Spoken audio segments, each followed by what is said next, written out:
comenzamos nuestro panel con esta primera pregunta, y es, ustedes en este contexto, ¿cómo se sienten con este tema? Estamos hablando ahora de los medios digitales como el centro de la discusión en el tema de opinión pública y posverdad. Ahorita estábamos hablando entre chascarrillos sobre el concepto de posverdad y eficientemente no sé si yo podría dar una definición en 140 caracteres, pero no sé si ustedes lo pueden hacer. ¿Cómo se sienten respecto a ese contexto y cómo se ven planteados respecto al tema de la posverdad y medios digitales? Si quieres comenzamos con Flora.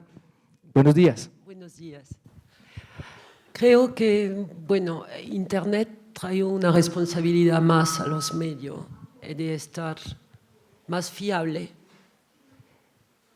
y al mismo tiempo con más velocidad, que es lo complicado, de verificar la información y de quizás tenemos que tomar 5 minutos más para chequear, para verificar, porque una vez que una noticia se vuelve viral en las redes sociales, aunque la publica una corrección, la corrección tiene siempre menos éxito que la noticia equivocada o falsa. La meta está, bueno, hay algunos diarios, algunos medios que se pusieron rápidamente en Internet para tratar de, no de controlar las redes sociales, porque esto es imposible, pero para brindar su propio trabajo a las redes sociales. Y ahí hay una tendencia que ahora tenemos que no es tanta la información que es importante, que hay que creer, sino la fuente que la está publicando. Y es nuestra responsabilidad, creo, a la hora de las redes sociales de ser cada vez más serio, más fiable, verificar y no montarse al tren así de cuando se publica una noticia, tratar de ganar la carrera, de ser primero y de equivocarse. Gracias, Flora. Gilles, bienvenido a nuestro panel. La verdad, la posverdad y los medios digitales. Qué gran problema. ¿Cómo lo ve usted desde su perspectiva? Bonjour à tous. Désolé de parler en français, mais mon espagnol n'est pas assez bon pour pouvoir faire tout ça en espagnol. No es suficientemente bueno para hablarlo. Hablaré en francés. Yo cubrí las elecciones en Estados Unidos y pude ver de cerca los daños causados por las redes sociales que propagaron gran cantidad de rumores. De hecho, las redes sociales es lo mejor que hay y es lo peor que hay. Y eso hace difícil nuestra tarea como periodistas. Vimos lo que sucedió en Estados Unidos alrededor de las redes sociales, todo el daño que se hizo durante la campaña, teniendo un impacto negativo sobre algo que normalmente funcionaba bien. Yo trabajo en países como Venezuela, en donde las redes sociales son útiles como fuente de información en un contexto político complicado. Siempre planteando la pregunta de saber sobre las redes sociales, por ejemplo, últimamente con lo que está sucediendo en Venezuela, recibo mucho de parte de las redes sociales y hay un flujo de fotos de los candidatos que fueron tomados en cierto contexto y hay un sentimiento de vértigo para saber cómo utilizarlos, qué credibilidad debe aportarse en un contexto en el cual necesitamos información suplementaria y hacer abstracción de la información de las redes sociales. Es la gran dificultad que tenemos que enfrentar, es justamente enfrentar herramientas que aportan lo mejor y lo peor. En un contexto en donde la emergencia es rápida y nadie ha recibido la formación para utilizarlas de manera correcta y hay muchos personas que no saben cómo utilizarlo, que hacen mal uso de ellas porque no tienen información previa. Y son también los medios responsables de este fenómeno que yo estoy describiendo. Muchas gracias, Gilles. Ahora sí me gustaría también asumir, también desde el punto de vista, desde nuestros medios locales, cómo se ve ese contexto, y ya vamos a hablar de los contextos que tienen que ver con los Estados Unidos, específicamente desde lo que sucedió hace poco en la elección del último presidente, específicamente lo que está pasando con Donald Trump y sus primeros 100 días de gobierno. También me gustaría darle la bienvenida al equipo de La Puya, representado por Santiago y Juan, y me gustaría que ustedes nos dieran un contexto desde cómo se ve desde su punto de vista este tema de la posverdad y los medios digitales. ¿Cómo puede uno construir y cómo ustedes están haciéndolo desde El Espectador como escenario? La última vez que nos encontramos, no sé si alguien que estuvo acá en el auditorio o que está acá estuvo en la charla que tuvimos con La Puya la última vez en el auditorio principal. ¿Alguno de ustedes? Ok, entonces esta es la oportunidad para seguir haciendo esas preguntas que estábamos haciendo. Señores, entonces, bienvenidos de nuevo. ¿Cómo se ven en este contexto? La primera sensación que tenemos frente a ese fenómeno que llaman la posverdad, que es probablemente simplemente una mentira demasiado extendida, es una tribulación muy profunda, porque nos hemos dado cuenta primero de que los periodistas han perdido demasiada credibilidad, y en ese sentido es mucho más difícil convencer al público de lo que, por lo menos de las ideas que uno quiere transmitirle. Y en segundo lugar nos hemos dado cuenta de que los medios tradicionales, y nosotros hacemos parte de ellos también, no están llegando a todos los públicos que uno quisiera o que uno pensaba que estaban llegando. En ese sentido la experiencia de La Puya ha sido renovadora, porque llega a un público que desconoce el periódico impreso, pero que igual tiene una cierta relación de desconfianza con los medios de comunicación. Es decir, ya ha hecho mucha carrera la idea de que los medios de comunicación están vendidos, son manipulados, o que si no son manipulados son fácilmente manipulables. Y entonces ahí nos enfrentamos con una cuestión de credibilidad, una credibilidad caída, una falta de conocimiento del público al que tenemos que llegar. O sea, no sabemos cuál es el público al que le estamos llegando, ni conocemos sus gustos, ni sabemos por dónde están informándose, ni sabemos a qué tipo de información están accediendo. Entonces, ¿qué pasa un poco en El Espectador? O por lo menos con nosotros tenemos un susto terrible, porque las audiencias se están escapando y están llegando a fuentes de información que no son fiables, pero que para ellos son enteramente fiables, que están o sea, una cadena de WhatsApp puede reemplazar fácilmente para mucha gente una información verificada y bien hecha, a pesar de que uno pueda asegurarles una y otra vez que es una información seria y fiable, ellos igual no nos creen. Creo que esa es la primera sensación que tenemos, una sensación de una tribulación muy profunda. Buenos días. Sí, yo comparto lo que dice Juan, pues en buena parte nos da mucho susto en general, pero también hay algo que, no es por ponerle palos a la rueda, pero hay algo que creo que vale la pena agradecerle a todo este contexto de posverdad y noticias falsas, y es que tal vez es la primera, o no sé si la primera, pero por lo menos es la vez que más fuertemente le vamos a pedir a las compañías de tecnología que comiencen a decirnos qué carajos están haciendo. En parte también todos estos eventos de periodismo, siempre hablamos desde los periodistas, un poco a veces para los periodistas, me imagino que acá muchos serán estudiantes de comunicación, pero a mí me parece chévere comenzar a incluir en la discusión a Google, a Facebook y a Twitter, porque en últimas yo no tengo la respuesta para el debate, y si la tuvieran de pronto no estaría acá sino en una compañía en Silicon Valley haciendo millones de dólares, y no los estoy haciendo. Pero lo que sí creo es que toca comenzar a definir estas compañías un poco qué son. Ellas se empecinan en definirse como compañías de tecnología, y eso está muy bien, pero cada vez adquieren muchos más matices y funciones de medios de comunicación, pero sin asumir las responsabilidades que sí nos derivan, que sí nos endilgan a nosotros.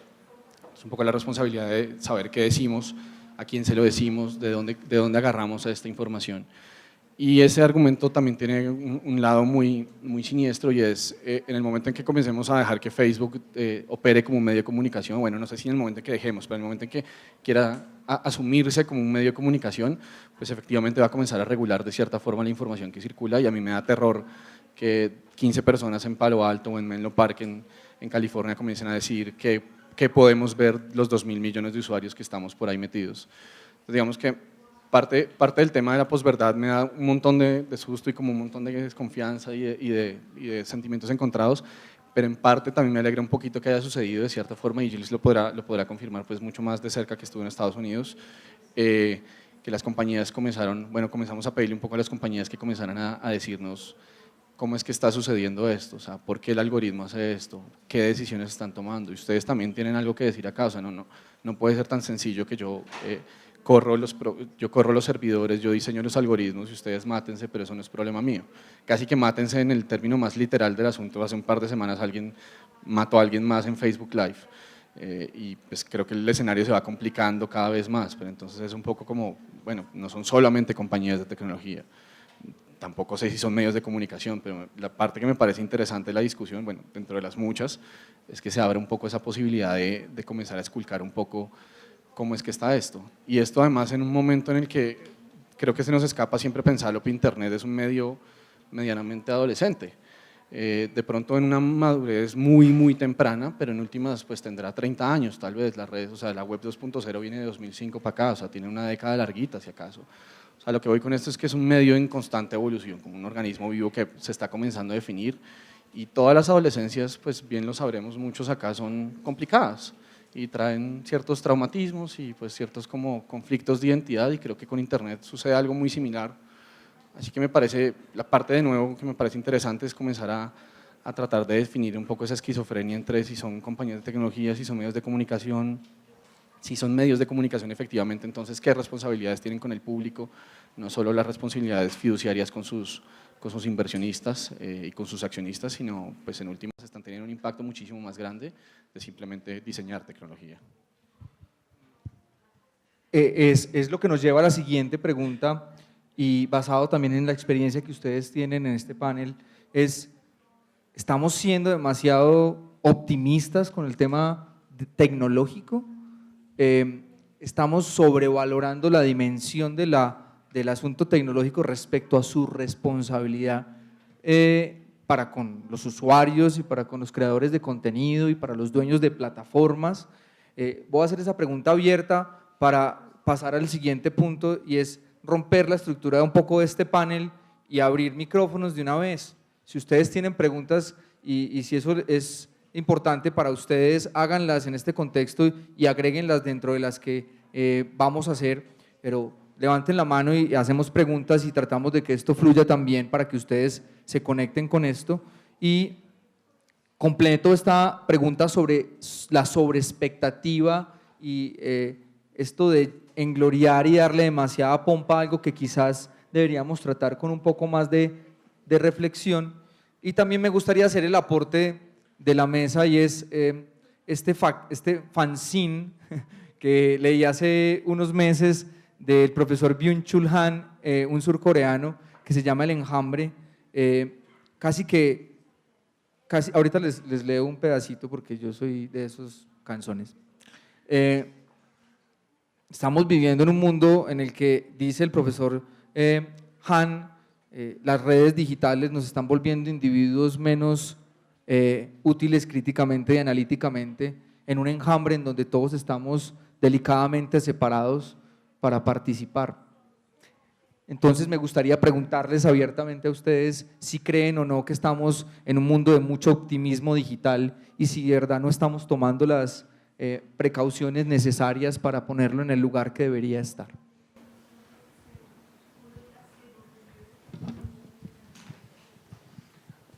Moi, j'ai par rapport à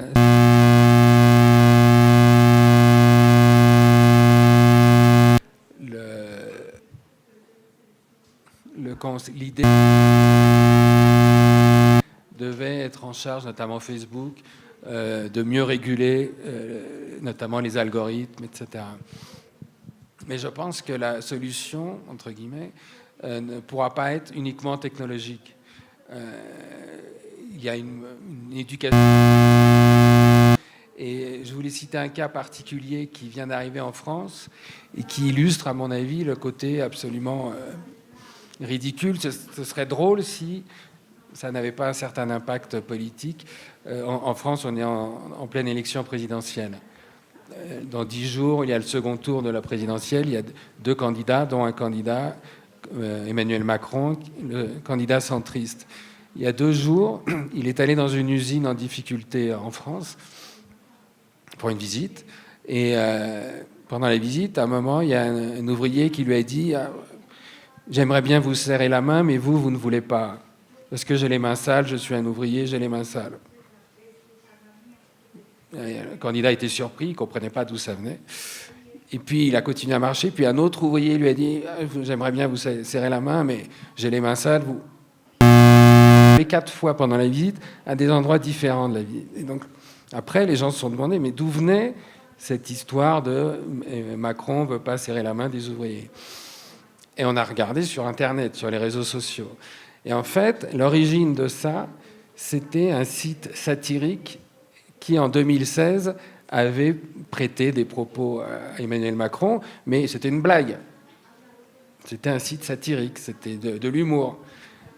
Mais après, l'information a été réutilisée par erreur ou par mauvaise intention, par certains groupes qui ont répandu cette histoire sur Internet jusqu'à la visite de l'autre jour où les ouvriers décriaient Macron comme étant un candidat de l'élite parce que c'est un banquier, quelqu'un qui n'aimerait pas les ouvriers.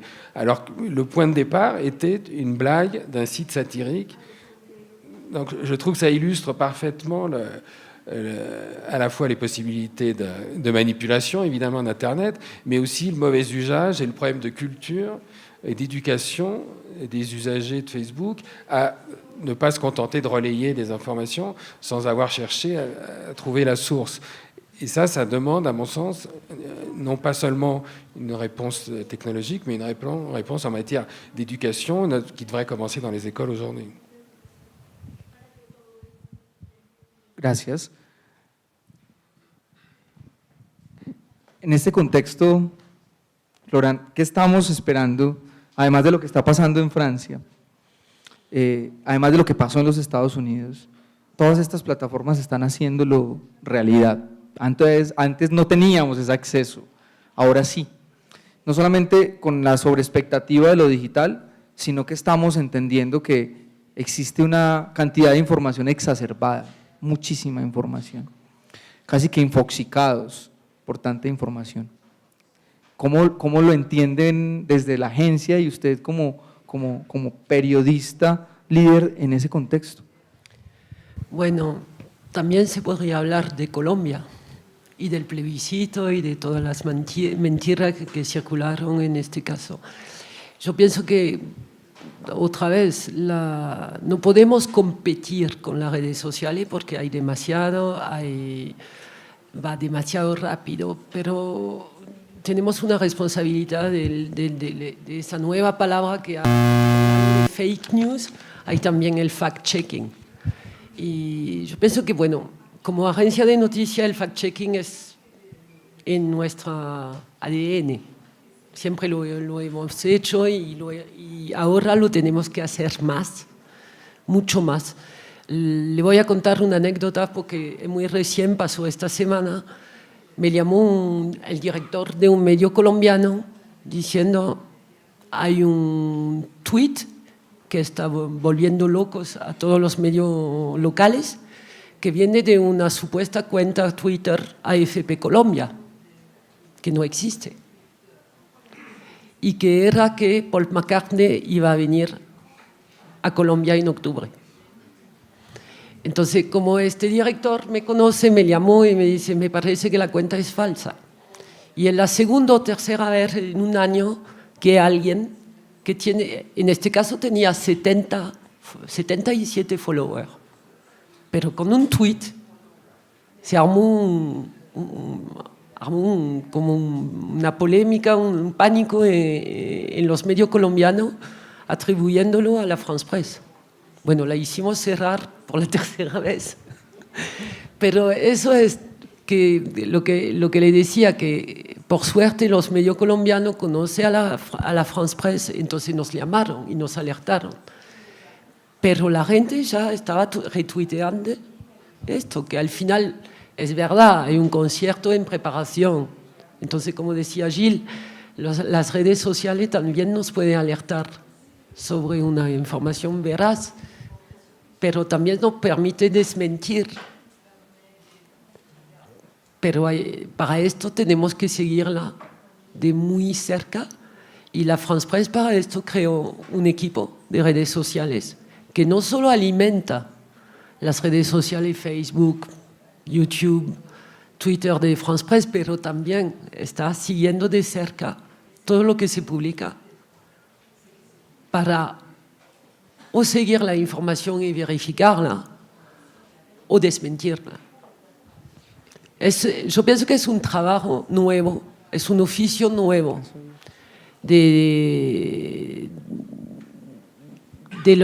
que hay que ser periodista para hacerlo, pero hay que ser más que periodista, hay que tener una habilidad, una capacidad tecnológica para seguir todo esto. Y es una locura, porque es minuto a minuto, segundo a segundo que se publica una nueva información.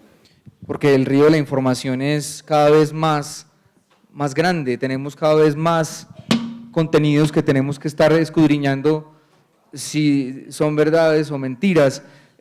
Personalmente tengo un problema con el concepto de verdad, que obviamente no estoy dispuesto a contarles cuál es en este contexto, pero sí esas construcciones radicales de las palabras como verdad, ¿no? Que la verdad es una vaina estricta, que es un concepto absoluto, que hay que buscar la verdad. Es como algo que uno podría escuchar en una facultad de comunicación. Vaya, mi hijo, busque la verdad. Como esos memes cuando, mi hijo, usted que estudió comunicación, vaya, busque la verdad. Yo no sé si eso sea algo que nosotros solos podamos endingarnos, que podamos adjudicarnos. Entonces, ¿cuál es el papel del comunicador periodista hoy como curador de información para que nuestras audiencias que van a comprar la boleta para ir a Paul McCartney puedan también tener herramientas para decir, oiga, me está echando mentiras, eso no es cierto? ¿Verdad? ¿Verdad? ¿Ustedes cómo la ven desde la puya? A ver, uno en la puya tiene que saber que tiene que estar preparado para que le canten un par de verdades en la cara. Pero yo no sé si han recibido críticas respecto a la forma en que cuentan su versión de las cosas. Porque uno podría salir y decir, eso que usted está diciendo me calumnia, eso que está diciendo me afecta en mi uso personal, en mi imagen personal. Ayer Claudia López estaba estableciendo una denuncia por injuria y calumnia al senador innombrable porque había levantado, o sea, parece que el uso de la mentira es cada vez un efecto que busca otras cosas. Entonces, ¿ustedes cómo la ven? ¿Hay gente que se siente afectada en su verdad con las de ustedes? ¿Y cómo ustedes dirimen esa vaina, Santiago? Porque es que ustedes están en la mitad del reflector. Su versión de las cosas es una versión caliente, es una versión dada por una mujer que en un contexto de medios de comunicación es problemático desde el punto de vista positivo. ¿Cómo la ven? ¿Cómo lo lidian además? Pues problemas tenemos todos, todo el tiempo. Entonces realmente no sabría cómo por dónde comenzar a describírselo. Tienen hasta las 3 de la tarde libre y podemos de pronto conversarlo un poco más en profundidad. Pero pues no, o sea, supongo que pues sí, yo también tengo como conflictos con el tema de la verdad, pero con el que no tengo tantos conflictos o tal vez ninguno es pues con los hechos. En últimas, sí, o sea, si algo también está sacando a la luz toda esta cosa, o sea, todo este contexto de posverdad y de fake news y todo lo que sobrevino una elección que no nos gustó a muchos en Estados Unidos principalmente, y Brexit también y plebiscito, es que pues, el mandato es seguir haciéndolo, o sea, tratar de hacerlo mejor, pero seguir haciéndolo con los parámetros de siempre, y es apéguese a los hechos, vaya a las fuentes, pregunte, haga las llamadas, consulte los informes. O sea, en últimas, casi que el manual del periodista, sea el que sea, porque hay muchos, pero digamos que en las partes más básicas o tal vez como los elementos más transversales son un poco esos, ¿no? Trate de hablar con la gente, vaya de nuevo a los documentos oficiales, contraste, dúdela, busque siempre el contraargumento, y si bien nosotros somos un producto de opinión y evidentemente tenemos una posición sobre varias cosas, y obviamente hay mucha gente que se siente insultada o tocada o herida en sus preceptos sobre el mundo, lo que no nos ha pasado todavía es que nos toque salir a decir que algo era mentira. Sí, obviamente, evidentemente tenemos una interpretación sobre las cosas, pero pues nos basamos sobre hechos reales. No arrancamos sobre, como vieron que Paul McCartney va a ir a Medellín y no a Bogotá, esto es el colmo. Entonces, pues ahí arrancamos con el pie izquierdo, o más bien ahí arrancamos apuntándonos ambos pies. Porque si nos vamos simplemente con algo que vimos en Twitter y arrancamos a teorizar o a hablar carreta al respecto, pues hasta luego, o sea, ya nos botamos al abismo 20 minutos antes. Entonces, digamos que yo siento que un poco el mandato es el mismo, es ir a las bases del oficio, y es tratar de hacerlo bien y tratar de preguntarle a la gente que está metida en la mitad del problema y tratar de tener las cifras que son, y sobre eso, pues listo, sobre eso se puede interpretar, sobre eso se puede establecer una opinión, porque en últimas, de nuevo, somos un producto de opinión y eso pues nos abre como una serie de posibilidades narrativas, por decirlo así, pero pues en últimas la materia prima es la misma y tiene que ser la misma, y si algo demuestra todo el tema de redes sociales y lo que decía Florence con el tuit de McCartney es justo eso. No se agarre de un tuit, o sea, ¿será que si el tipo se iba a venir? Pues llame a Ben, pero yo qué sé, llame a el promotor, o sea, no le va a quitar más de 5 minutos extra tal vez, pero pues hay que hacerlo. O sea, es muy seductor y es muy rico teclear en Google y que la información se produzca ahí, ¿no? Eso es chévere. O sea, qué maravilla, menos mal. ¿Cómo lo hacían antes? No tengo ni idea. Pero me parece también en esa seducción hay que dudarla. Además, hombre, es increíble que en 2017 uno no dude de algo que vea en internet, ¿no? O sea, ¿cuántas veces se ha muerto la gente en Facebook? Yo no sé cuántos muertos famosos hay.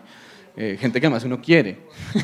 Entonces, seguir tragando entero simplemente de internet o de Facebook es peligroso. Yo tengo mis problemas también con ese argumento de que las redes y la tecnología nos aíslan y nos vuelven esta cosa enjambre que dice el profe que usted estaba citando ahorita, que no lo conozco y pues no lo he leído, listo.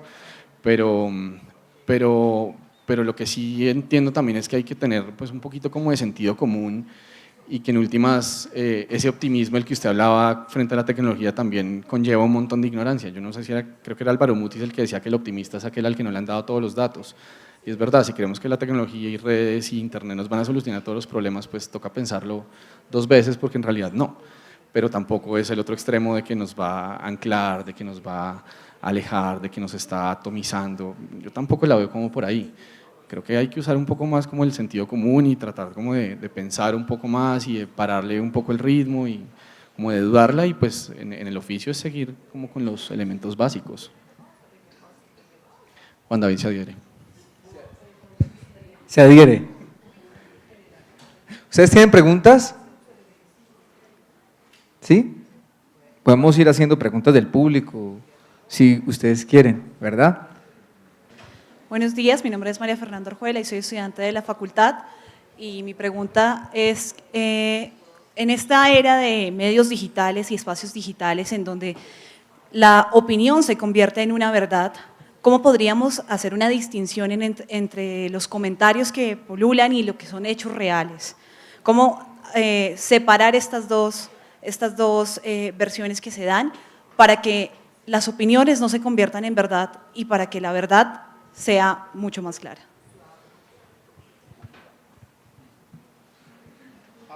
El que quiera.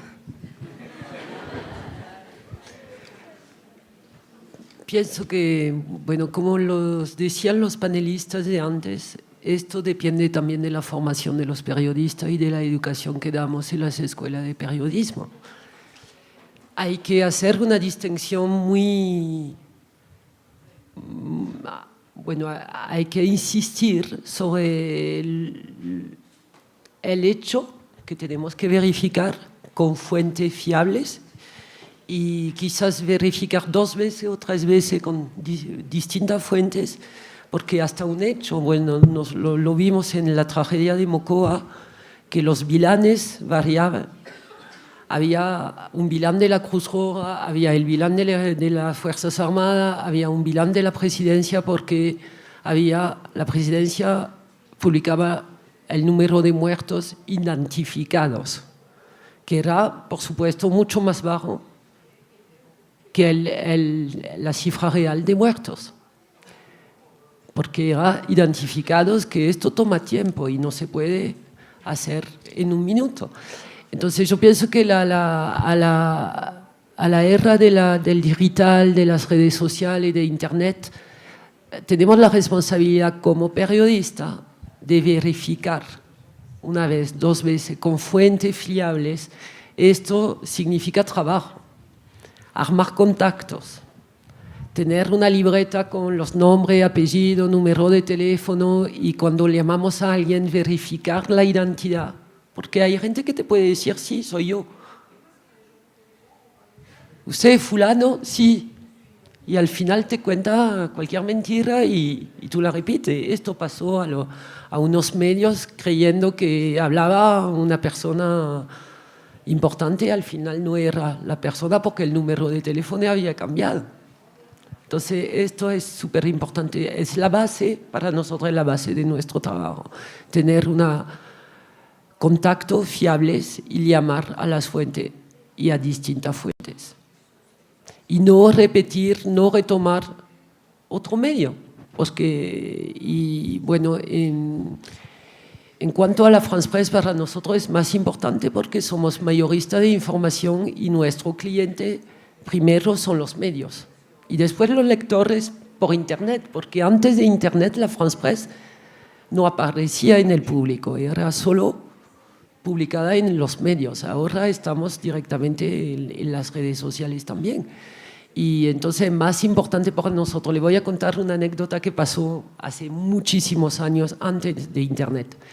La France Presse publicó una noticia que en un país en guerra había un nuevo modo de transporte, porque se habían acabado con las rutas, las carreteras, todo. Y era los sanos. Y se tradujo en inglés por monkey, en lugar de donkey. Cambiaron una letra. Y esto se volvió viral mucho antes de Internet. Lo publicaron todo porque, por supuesto, era mucho más impactante que los monos sirven de nuevo modo de transporte que los sanos, que eso es muy común. Entonces, y ahí otra vez, para desmentir esa información y hacer una corrección, igual si la hacemos, se publica mucho menos, porque es mucho menos divertido. Entonces hay que tener cuidado con esto, entre la diversión y la información. Oui, pour revenir à la question de tout à l'heure, je pense qu'effectivement, Yo creo que efectivamente nos hemos inspirado en la prensa americana, que distingue muy claramente en lo que sale del comentario y qué es de lo que surge del orden realmente sobre los hechos. Inclusive, sí, como los panelistas lo decían esta mañana, es cada vez más importante describir el contexto, no limitarse solamente al hecho, describir el contexto, y el contexto en sí mismo puede dar lugar a interpretaciones. En cuanto al hecho de fact-checking, verificación de los hechos, que ahorita llega a ser muy importante y ya lo vimos durante las elecciones de Estados Unidos. Sí, pero a veces da lugar también a una trampa, porque como lo dijimos esta mañana, los medios tradicionales sí, ya no se inspira tanta confianza. Desde hace unos 15 o 20 años hay una duda de confianza. Ese hecho de fact-check, verificar los hechos en Estados Unidos, se vieron muchas mentiras en el caso de Trump, pero esto sirvió para alimentar la máquina de Trump y su versión de los hechos, que todos los medios estaban contra él.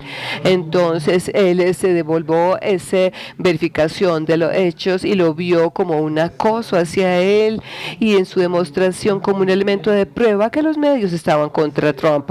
O sea que esto generó una serie de desequilibrios muy complicados, y pienso que todo el mundo perdió en esta situación, ya sea la opinión pública, los políticos y los periodistas. En Estados Unidos, decían los periodistas, finalmente con la estrategia de Trump cada vez había más mentiras y él se sentía más cómodo. Es como un fakir. Entonces, si pisa de pronto una puntilla, no hay problema, pero si tenía muchas puntillas, se sentía más a gusto. Fue la estrategia que usó Trump. En Estados Unidos comenzó solamente después de que ganó Trump, o en los momentos en que ya se veía que iba a ganar, comenzaron de verdad a verificar todos los datos que le estaba soltando en sus mítines políticos. Solo hasta ese momento comenzaron de verdad a hacerle una contra a un personaje que era muy difícil de manejar y que representa un momento muy difícil de la historia de Estados Unidos y en general de las concepciones que tiene Occidente de libertad e igualdad. El otro caso es Venezuela, que es todavía mucho más difícil de distinguir por una cuestión de concentración de medios, porque los medios independientes no tienen acceso a la información oficial, porque la oposición está fuertemente también controlada y tiene unos objetivos muy específicos. Pero hace poco en redes sociales se hizo viral una nota que decía: Nicolás Maduro declaró la dictadura en Venezuela. Se hizo viral, pero viral era gigante, o sea, todo el mundo había creído que él había declarado la dictadura en Venezuela. Y si bien uno puede tener la opinión de que Venezuela es una dictadura, ahí hay un montón de matices que ver, y eso es justamente la tarea que uno tiene que hacer como periodista. Mirar los grises que hay en esa situación. Ni el oficialismo ni la oposición lo están haciendo bien, ni tienen razones de fondo para ser ángeles de la guarda. Pero es justamente el trabajo de un periodismo serio, mirar los matices y lo que existe en el medio. Ahora, en el momento en que esa nota se volvió viral, claro, lo primero que uno piensa, el puro sentido común le dice a uno: la gente no sabe leer medios de comunicación. Y a la gente jamás se le enseña cómo se leen medios de comunicación. O sea, si uno ahí ve los comentarios de los foros, la gente dice: esta nota está parcializada, esto es una opinión, no sé qué, y arriba dice claramente opinión. Entonces no debería existir esa queja. ¿Sí? Sí, es opinión, está claro que es opinión. Entonces viene no solamente de la educación de los periodistas para hacer su trabajo bien, hacer la verificación que deben hacer, poner los datos como deben ser, o como es el lema del Guardian, es: los datos, los hechos son los hechos, la opinión es libre, ¿no? Es más o menos esa concepción, pero también tenemos que verlo desde el otro lado. Hay muchísima gente que no reconoce las categorías del periodismo, y en ese sentido no solo hay un malentendido gigante de cara a los periodistas, que les dicen que están parcializados, que no están haciendo bien su trabajo, que no les informan de lo que debe ser, sino que además comienzan a formarse prejuicios que no deberían existir si uno tuviera una verdadera educación de cara a los medios de comunicación, si uno supiera que es mucho mejor ver el New York Times que Breitbart News, y no comerse la versión de Breitbart News, que está claramente polarizada y tiene 3 Ks en la mitad. No solo, entonces, en conclusión, no es solo una cuestión de qué tan bien puede hacer su periodista el trabajo, sino qué tan bien nos pueden leer, qué tan bien pueden estar interpretando y leyendo a fondo lo que estamos haciendo. Creo que María Fernanda, ayer teníamos una discusión en clase sobre una palabra que era normal, y era como lo que se vuelve normal en una discusión, en un contexto. Entonces, es normal que alguien golpee a alguien, es normal que alguien diga mentiras. Nosotros en Colombia utilizamos esa expresión, de hecho todo el tiempo: no, pues bastante común, bastante normal que eso suceda. Y de alguna manera era una pregunta que nos hacíamos en el aula de clase, y es si los medios de comunicación nos estaban ayudando a normalizar lo que realmente no deberíamos normalizar, que nos están ayudando a entender que hay cosas que son completamente sacadas de los cabellos, que durante todo el flujo de información que existe hacia la gente, hace que la gente entienda que eso se vuelve común, que eso ya es una práctica normal. Entonces, es normal encender el noticiero a mediodía y entender que, pues, que hay feminicidios en Colombia. Normal, ¿no? Es normal que haya tragedias ambientales porque, como hablaba Gilles, la información contextual es cero, entonces la culpa es de la naturaleza. ¿Quiénes de aquí han leído un titular que dice furia de la naturaleza? Porque es que la naturaleza es furiosa y tiene personalidad y los odia. Obviamente nos odia con razón. Un amigo punquero decía, al hombre le da cáncer y a la tierra le dan hombres. Pero la información contextual es, el hombre nunca, la humanidad no tiene la responsabilidad, eso está en la naturaleza. Eso es normal, eso es de otros. Y nos preocupa un montón, pero no hacemos nada. O sea, en las redes sociales estamos súper preocupados. Hay que salvar al delfín no tomes con pitillo, es malo. No te creas las mentiras de Actualidad Panamericana, es un portal de mentiras. Pero las mentiras también han sido vehículos para contar verdades, ¿o no? ¿Cuántos artistas no han ejecutado mentiras titánicas para contarnos verdades y hacernos sentir más humanos? Eso se llama ficción. Estamos de acuerdo. Y cuando uno ve Black Mirror, entiende el alcance de la ficción exacerbada. Y entiende que quizás ese artista lo que quería era llamar la atención sobre aquel cerdo. Entonces, esto más que un comentario también es una pregunta. Sergio cuando lo invita a uno a un panel, lo regaña y le dice, usted no solamente tiene que coordinar el panel, entonces ayude, eche su opinión. Gracias, Sergio. Ahorita voy a leer tu opinión en El Tiempo, que es bastante interesante sobre el artículo que escribiste sobre posverdad. No sé si ustedes lo vieron. Está bien bacano. ¿Cómo entienden ustedes las mentiras dentro del contexto que nosotros estamos manejando? ¿Nuestro trabajo es develarlas? ¿Nuestro trabajo es curar más información para que la gente, como evitando que la gente las vea? ¿O hasta dónde vamos a llegar con esto de las mentiras? Porque es que no estoy hablando de verdades, obviamente las verdades son para nosotros hechos en muchos contextos. Pero ¿cómo vamos a hacer de aquí en adelante, en manera de prospectiva, a ustedes y a ellos que los están viendo, y no sé quiénes nos están viendo desde casa? ¿Qué vamos a hacer? ¿Cuáles son las herramientas que tenemos que ejecutar? ¿O realmente apague y vámonos? ¿Dónde está el punto que debemos tratar?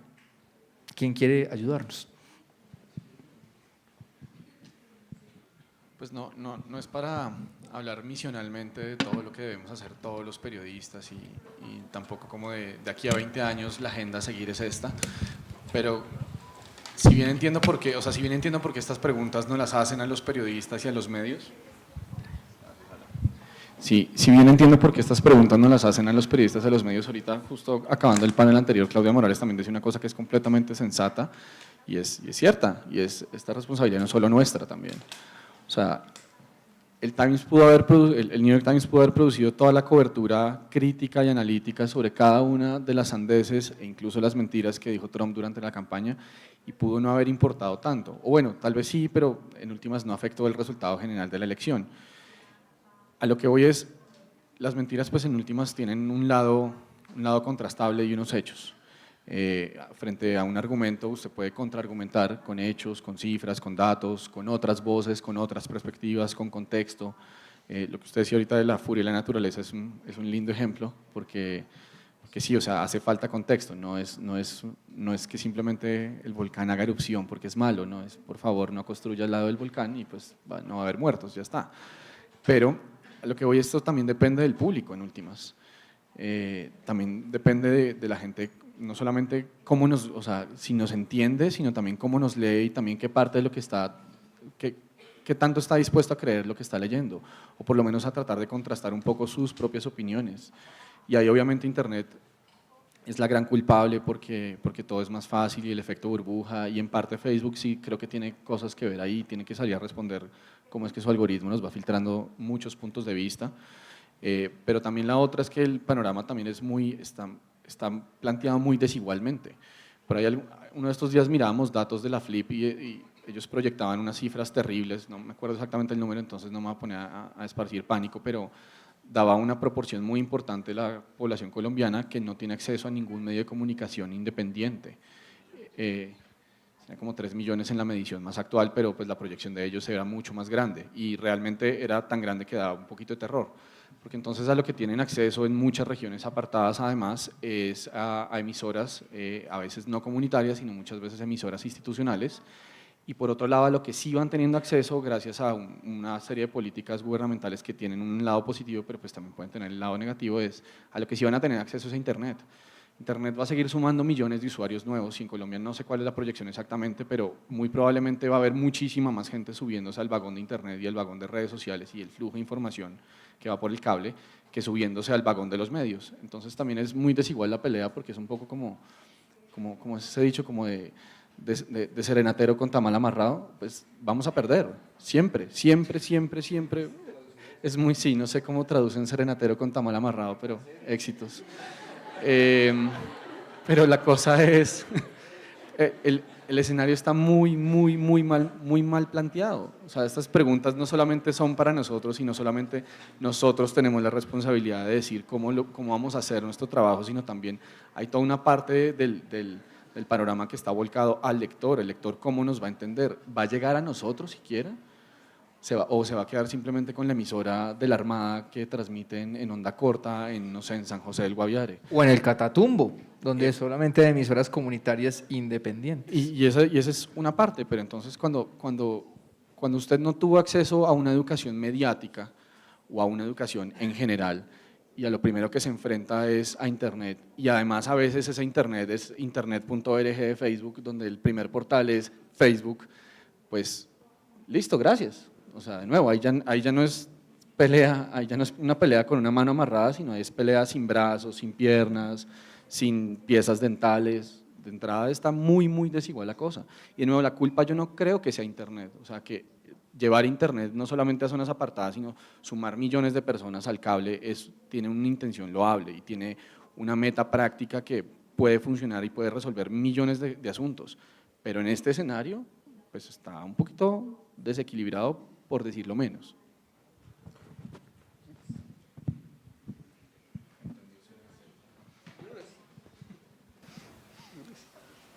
Je crois aussi qu'effectivement, c'est pas une... Creo efectivamente que no es la responsabilidad de los medios de comunicación, jugamos un papel, pero paradójicamente cuando los medios tradicionales son menos importantes, la sociedad debe reaccionar.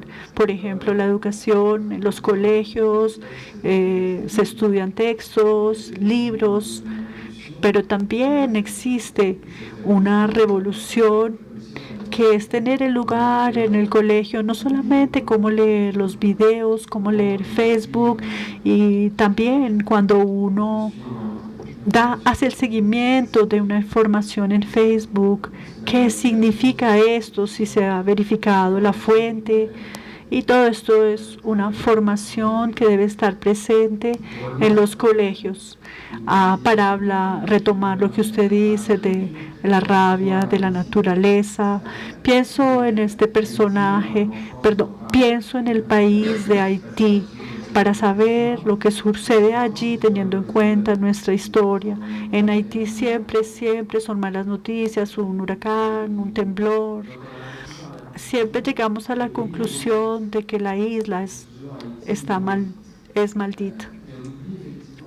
Obligamos efectivamente, y es un cliché de los periodistas, no en el sentido propio del término, pero hace imaginar a las personas que de verdad hay algo malo que está sucediendo, pero también hay cosas que suceden en otros países teniendo en cuenta las normas y las infraestructuras locales. Un huracán, hay 2 muertos en Cuba y una gran cantidad de muertos en Haití debido a la infraestructura del país, porque incluso vientos que no son tan fuertes causan estragos. Yo no creo que la naturaleza tenga algo contra Haití, yo creo que la naturaleza tiene algo contra los hombres. Pienso, bueno, volviendo a hablar de la educación, estoy de acuerdo que también es tema de educación de todos, no solo de los periodistas. Hay algo que le contaba a Gilles que me da siempre mucha rabia, y que cuando publico 200 palabras sobre cocaína en Colombia, se retuitea 50 veces más o 100 veces más que cualquier noticia sobre el proceso de paz. Entonces, y esto son gente de Twitter que no son medios, son gente común y corriente. Entonces, que el crimen, la cosa un poco negra, un poco fea, atrae mucho más al lector que cualquier análisis sobre el proceso de paz, sobre lo que está pasando en Colombia, sobre una noticia positiva.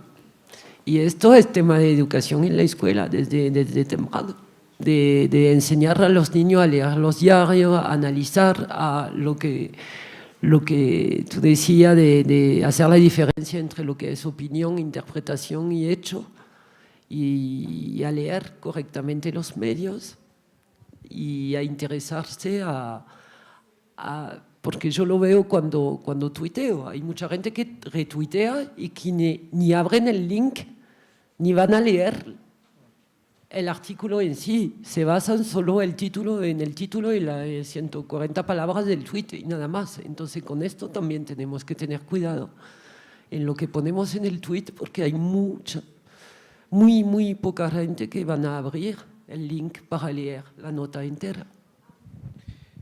Buenos días. Yo quería hacer una pequeñita reflexión sobre los formatos o nuevos formatos para narrar los asuntos que suceden en el mundo, en particular lo que tiene que ver con la puya. Porque si bien creo que esos formatos son interesantes para captar nuevas audiencias que les gusta más escuchar de una manera distinta las noticias y la información, yo quería preguntarles un poco si eso tampoco no puede resultar riesgoso en la medida en que a veces se caricaturiza la información y la gente tradicional como yo, que somos los viejitos, si nosotros al ver esa información nos sentimos de alguna manera que hay una especie como de caricaturización y podemos apartarnos un poco de esos formatos porque consideramos que puede convertirse, que hay como una delgada línea entre el chiste y la información periodística. De entrada no creo que exista una caricaturización por una razón muy sencilla. Que el formato sea divertido no significa que no sea serio. Principalmente uno puede hacer una comparación inmediata, por ejemplo, con cualquier nota que publica el New York Times o con cualquier nota que publica el Guardian. Son notas en apariencia neutrales. Está claro que hay varias fuentes, la información está distribuida de cierto modo, pero detrás siempre hay una persona que decide cómo se organiza, de qué modo se organiza y a qué punto llega esa información. Uno podría pensar que La Puya es un programa que caricaturiza los temas por el hecho de que no tiene el tono de una nota neutral o en apariencia neutral, pero en el fondo tenemos los datos necesarios en el justo punto, con una opinión definida a la que de entrada se enfrenta la persona que va a ver el programa, y en medio de todo eso hay una cierta diversión de cara al tema, que tiene que ver más con la sátira que con la pura risa. no se caricaturiza en el sentido de que nosotros no volvemos hipérbole una realidad o no la deformamos o no creamos una realidad nueva a partir de otras probables verdades. No, los hechos están ahí. Y a partir de esos podemos comenzar más o menos a proponer una opinión, a proponer un tono, pero en ese sentido es un asunto personal y la opinión siempre es personal. Por eso es que no llegamos al punto de la caricaturización como sinónimo de ridículo o de absurdo. En el ridículo del absurdo lo da el tema y no necesariamente el tratamiento. Ahora también ahí, bueno, mire, el periódico en últimas también tiene una oferta de información y de formatos que podríamos llamar variada, con una cierta laxitud. La puya está pensada claramente para un público específicamente, y claramente pues muy probablemente haya gente que se salga no solamente por términos de edad, no se diga viejita, no hay por qué maltratarse de esa forma, pero también pues si uno no, por ejemplo, sobre el episodio que publicamos ayer sobre ateísmo, si uno no le llega a la puya, el editorial del domingo era sobre el mismo tema y compartíamos muchos puntos con la opinión editorial del periódico. Entonces, en últimas, pues un periódico, un canal de televisión, un medio en general, tiene que también que buscar diferentes vehículos narrativos y diferentes formatos que, de nuevo, también son vehículos narrativos para hacer que su información salga en donde están los usuarios. Los usuarios y los lectores en muy buena parte del espectador están en redes, también en muy buena parte están en la versión impresa, otros están en la web, y pues la idea es tener como muchas opciones, un poco como tratar de llegar a todas las formas de lucha para en últimas tratar de llegarle a la mayor cantidad, no solamente a la mayor cantidad de público, sino para que nuestros mensajes sigan tratando de saltar y llegar a la gente. Entonces, pues la puya sí, claramente sí está en una demografía, si uno lo quisiera poner así, pero eso tampoco, o sea, no creo que eso afecte en últimas la difusión de la información. Eso nos privilegia en un rango y puede que juegue en contra nuestra en otro, pero pues el espectador tiene 30 o 20 o 15 formas diferentes de llegar a diferentes audiencias en diferentes formatos, con diferentes tonos. Para la muestra solamente están los columnistas, por ejemplo. Hay columnistas que perfectamente muchos podrían llamar, que caricaturizan también la información, muchos incluso los han llamado payasos, algunos, yo estoy muy en desacuerdo, pero en últimas también habrá columnistas con los que uno se puede identificar. Entonces, pues digamos que en la variedad está un poco, no el placer, y además odio esa frase, pero pues en la variedad sí está un poco tal vez el éxito o una de las fórmulas de tratar de diversificar la forma en la que uno le llega a la gente. Gracias. Yo recomiendo siempre que hablo con los muchachos de la puya un artículo en el blog de Arcadia que se llama ¿Para quién es la puya? ¿Sí lo pudiste ver después de que hablamos de él? Apuesto que sí. Les dan durísimo. Pero yo creo que también se trata de eso, ¿sí? O sea, ahí es donde estamos, nos encontramos todos. Como no tienen preguntas, yo tengo una pregunta. Este tema de la opinión pública, de ahora que lo mencionamos, ¿se está ensanchando? O sea, uno podría decir que cada vez estamos abriendo más espacios para la opinión pública, o estamos ajustando más la mira donde nos encontramos. Lo pregunto con preocupación, además, porque tengo la certeza de las aulas de clase que se discute mucho el tema, porque aquí tenemos teorías y vemos teoría, todos vieron teoría, pero sabemos que eso ya a la práctica cambia el escenario bastante. ¿Creen ustedes que hay más escenarios de opinión pública con los medios digitales, o finalmente no es opinión pública, sino otra cosa que estamos confundiéndola con opinión? Eso para ir cerrando. Si alguien tiene alguna otra pregunta, por favor, es el momento.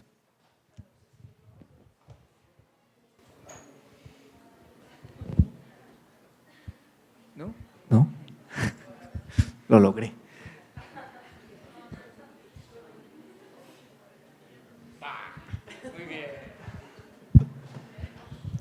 Bueno, es una pregunta súper complicada porque sí, Internet, redes sociales puede dar la impresión que se abre más a la opinión pública, pero no estoy segura de esto, porque la gente que está en las redes sociales es una parte de la población, no toda. Y sobre todo la gente que se anima a contestar o a hablar sobre las redes sociales es parte de la población. Y no estoy segura que mi tía o mi prima que vive en el campo se anima a poner un comentario en un tweet. Y Twitter es muy de los periodistas y muy de los académicos. Y después hay los trolls, que esto puede parecer que es opinión pública, pero que son gente fastidiosa que no tiene otra cosa que hacer que pudrir la vida de los periodistas. Y esto todavía no lo entiendo. No lo entiendo, pues hay algunos trolls y hackers que, por supuesto, tienen detrás de ellos organizaciones, bueno, agenda política y todo como lo vimos en la campaña electoral de Trump, pero también en Francia, bueno. Pero hay otros trolls que no tienen nada más que hacer que estar detrás de una computadora y pudrir la vida de los otros, que es otra fuente de diversión, pero que no es opinión pública. Y que hay mejor no meterse con ellos porque después nunca termina. Pero para volver a lo que tú decías de los medios que no llegan a la población, yo creo que Internet en esto es una herramienta para los medios también, que un diario imprenta no va a llegar al fondo del Chocó, pero que Internet sí, el diario puede llegar por Internet. Y que ahí, bueno, tenemos que jugar este papel de estar presente y para esa meta siempre, que es para mí la meta de un periodista, de un medio, es somos medios, somos gente que contamos historia, la historia de alguien que la quiere leer. Y eso es parte de pedagogía, explicación, educación, es nuestro papel también de explicar lo que está pasando con la mejor buena fe posible y con la meta de imparcialidad, que por supuesto es muy complicado de ser totalmente imparcial, pero tenemos que tener esa meta. Buenas tardes ya, mi nombre es Abder Marbú, hago parte de la comunidad de los reporteros de la universidad, de la facultad, Conexión Externado, y se ha hablado bastante sobre la verificación de la información, de darnos el tiempo para revisar qué es lo que vamos a postear, a publicar. Por tanto, quisiera que cualquiera de los de la mesa, del panel, de los panelistas, nos diera recomendaciones, si se puede 2 o 3, sobre o al momento de verificar o de redactar cualquier tipo de información para el público en general. Muchas gracias.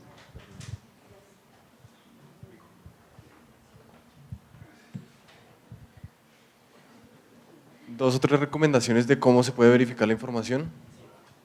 Pues la primera, la básica, es llamar a la fuente directamente si es posible. Siempre tienen oficina, por lo general la gente que arma problemas tiene oficinas de prensa, entonces por ahí se puede hacer algo. El segundo, si no se consigue eso, creo que ya tiene que ser, están las páginas web, están los documentos directos de las oficinas encargadas. Digamos, si estamos hablando del Ministerio de Defensa aquí en Colombia, de la Secretaría de Estado en Estados Unidos, ellos siempre, por lo general, son muy juiciosos poniendo los documentos en Internet. Otra forma más que a nosotros nos ha servido bastante es tener una red de periodistas confiables en quien nosotros de verdad tenemos una confianza depositada y que sabemos que son fiables, que incluso en el mismo periódico, en las secciones, que nos dicen, bueno, esto es así, tenemos este documento, podemos verificar de este modo. O llámese a tal persona directamente si no consiguió la fuente directa. Esas pueden ser las 3 fuentes tal vez más fiables para verificar información.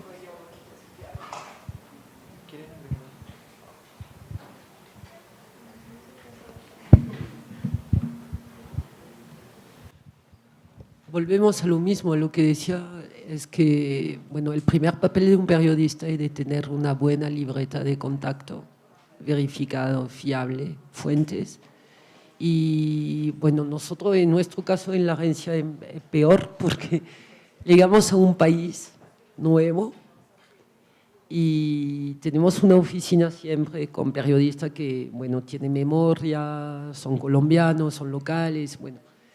Pero es el primer oficio cuando llega a un país es de armar esas fuentes, esos contactos que te permite verificar la información rápidamente porque tú sabes que tu fuente es fiable. Pero en el caso de una agencia normalmente son 2 fuentes al mínimo, siempre, porque siempre alguien se puede equivocar.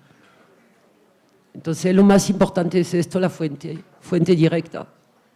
Y por supuesto te puede alertar un tweet, te puede alertar algo en Facebook, te puede alertar un medio, una radio, pero no hay que tomarlo así como veraz, sino tener una fuente más, 2 fuentes más. Mientras tiene una duda, tiene que verificar la información. Si algo te parece que no cuadra, que no, bueno, mejor pasar una llamada más y ir al terreno. La experiencia del campo, de ver lo que está pasando, de entender un país, de entender una zona, te permite también contar mejor la historia. Oui, juste un dernier élément sur les sources. Il y en a une à laquelle on pense souvent, c'est les témoins d'un incident, les témoins d'un événement. Et je pense qu'il faut faire très attention, et je vois souvent sur Internet qu'il y a un incident, il y a un témoin, et les témoins peuvent se tromper, les témoins peuvent aussi avoir des arrière-pensées, les témoins.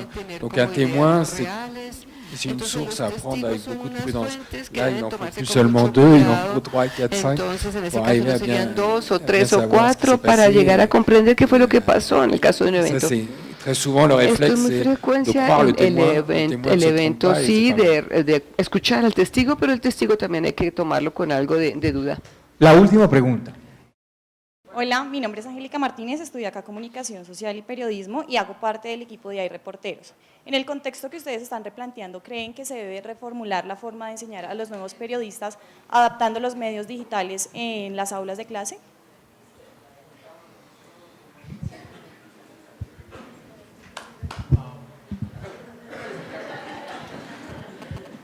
Qué dolor de pregunta. De una. Creo que en general, y odio responderla como un poco más afuera del contexto de solo periodismo, pero creo que en general sí nos hace falta una educación, una alfabetización digital muy macha, muy dura, para entender un poco qué se puede hacer, hasta dónde se puede llegar, cómo funciona y no solamente en los aspectos más prácticos que estoy mencionando un poco y que son también un poco abstractos, pero en general para entender que la tecnología no se va a acabar y lo digital no se va a acabar con celulares ni se va a acabar con redes sociales. Es muchísimo más amplio, es la forma como los algoritmos gobiernan la vida, como deciden el estatus crediticio de una persona, como deciden el rendimiento de una asociación de profesores en Missouri.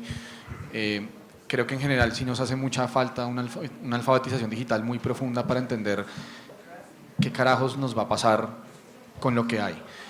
Facebook y Google y Twitter y Snapchat y Instagram, o sea, las redes sociales tienen mucho que ver ahí, obviamente son como los culpables, bueno, no sé, no los culpables, pero son como los sospechosos de siempre cuando tienen que ver con periodismo, pero en general todo el asunto digital va mucho más grande y creo que sí es importante, no solamente para ejercer el oficio, sino para ejercer la ciudadanía, entender hasta dónde llega esto. O sea, entender hasta dónde se trazan fronteras entre privacidad e información, entender por qué es que no es buena idea tener drones en todo lado, entender por qué es que tampoco es buena idea que las transnacionales de la información boten los datos donde les dé la gana sin que haya una legislación al respecto. O sea, creo que no solamente es útil para comunicar y para hacer nuestro trabajo, o si eso es lo que uno quiere hacer, sino también es útil para ejercer la vida y la ciudadanía, no solamente responsablemente, sino de una forma crítica también. Porque en la medida en la que uno entienda que estas son compañías con ánimos de lucro, y no solamente con ánimos de lucro, sino las posibilidades y los alcances que pueden tener, uno comienza también a entender uno qué papel juega ahí un poco. Uno comienza a dudarla, uno comienza a criticarlas, uno comienza a verlas no como los ángeles salvadores del transporte colectivo en Bogotá como Uber, sino uno comienza a verla también como compañías que vienen un poco a tirarse las leyes y los marcos legislativos y que les importa un bledo un poquito que pensemos sobre ellas al respecto. Entonces, creo que como con todo en la vida es necesario tener una mirada crítica, y esa mirada crítica parte de la información, no solamente de la información que producen los periodistas, sino de la información que tengamos y de la visión que tengamos de qué es tecnología y qué es el ámbito digital y esa vaina hasta dónde nos lleva. Creo que no respondí, pero bueno. Creo que ha sido nuestro tiempo. Yo quiero agradecer muchísimo a nuestros invitados, a Juan David, a Santiago, a Jules, a Florence, y terminar con una invitación a todos, y es, siempre esto es un asunto de construcción. Ahorita en el primer panel nos estaban diciendo qué sabemos de historia, qué sabemos de ciencia, qué sabemos de literatura, qué sabemos del cine, qué hemos aprendido los periodistas durante todo este tiempo. Y aprendamos, sigamos construyendo eso que va a ser al servicio de la información y de los hechos.